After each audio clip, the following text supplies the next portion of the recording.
এমনি এমনি ঘুমাবেন না।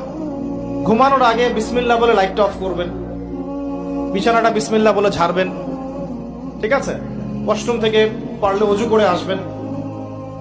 মশারি দিচ্ছেন, লাইটস অফ করছেন, পাত্র যেগুলো আছে সেগুলো একটু ঢেকে রাখবেন বিসমিল্লাহ বলে, দরজা লাগাবেন বিসমিল্লাহ বলে।